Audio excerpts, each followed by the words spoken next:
Indonesia menduduki urutan pertama untuk indeks kompleksitas bisnis periode 2020 karena dianggap kemudahan berusaha di tanah air paling rumit dibandingkan negara lain. Lembaga riset dan konsultan TMF Group melalui Global Business Complexity Index Rankings 2020 melaporkan Indonesia berada di urutan pertama, mengalahkan Nicaragua, Uni Emirat Arab, Brazil, dan Qatar.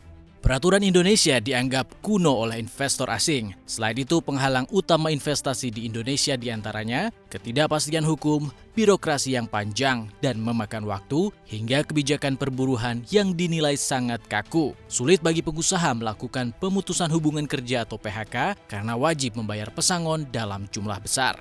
Sementara negara yang paling mudah dalam urusan berbisnis ialah Curaçao, Israel, Amerika Serikat, El Salvador, dan Jamaika.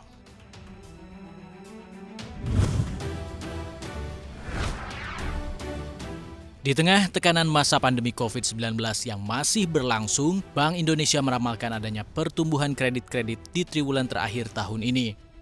Survei BI mencatat saldo bersih tertimbang atau SBT perakiraan permintaan kredit baru pada kuartal 4 tahun 2020 bisa menyentuh 57,6%, lebih tinggi dibandingkan 50,6% pada kuartal sebelumnya. Namun lebih rendah dibandingkan 70,6% pada kuartal yang sama pada 2019. Kredit-kredit baru yang akan tumbuh di akhir tahun ini mencakup kredit modal kerja, kredit investasi, dan kredit konsumsi. Aspek kebijakan yang menyebabkan penyaluran kredit lebih tinggi di akhir tahun ialah suku bunga. Laporan ini memberi sinyal tren perbaikan kinerja pembiayaan akan berlanjut pada kuartal 4 2020 meskipun relatif terbatas jika dibandingkan periode yang sama pada tahun lalu.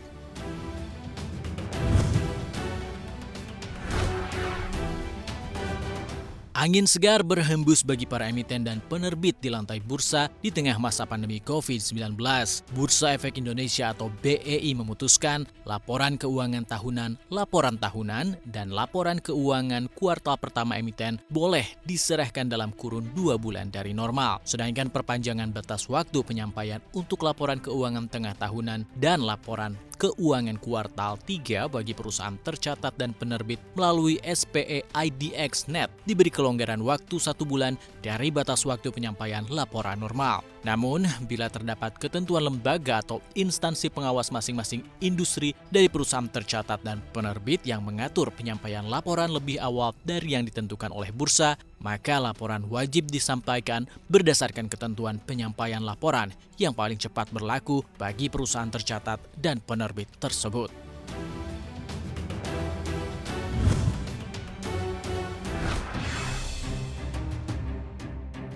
Bank Dunia mendukung Omnibus Law Undang-Undang Cipta Kerja pemerintah Indonesia karena dinilai bisa mendukung pemulihan ekonomi dan pertumbuhan jangka panjang yang kuat. Kebijakan ini dinilai bisa menghapus berbagai pembatasan besar pada investasi dan memberikan sinyal bahwa Indonesia terbuka untuk bisnis sehingga mampu menarik investor, menciptakan lapangan kerja, dan membantu Indonesia memerangi kemiskinan. Pernyataan terbaru ini agak bertolak belakang dengan pernyataan sebelumnya dalam laporan Jalan Panjang Pemulihan Ekonomi pada bulan Juli lalu, di mana Bank Dunia sempat mengutarakan dampak negatif dari Omnibus Law Cipta Kerja. Misalnya, usulan di dalam RUU Omnibus Law memberi relaksasi persyaratan untuk perlindungan lingkungan hidup yang dianggap bisa merusak kekayaan sumber daya alam dan dapat berdampak negatif terhadap investasi.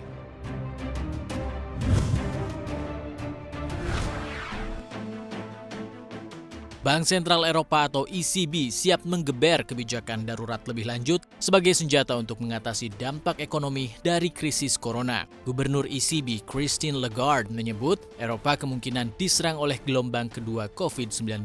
Oleh karenanya, peningkatan dalam belanja fiskal sedang dipertimbangkan oleh banyak negara anggotanya yang sedang kembali menyusun anggaran. Eropa telah mencatat lebih dari 7,4 juta kasus virus corona dan lebih dari 251.000 jiwa meninggal dunia.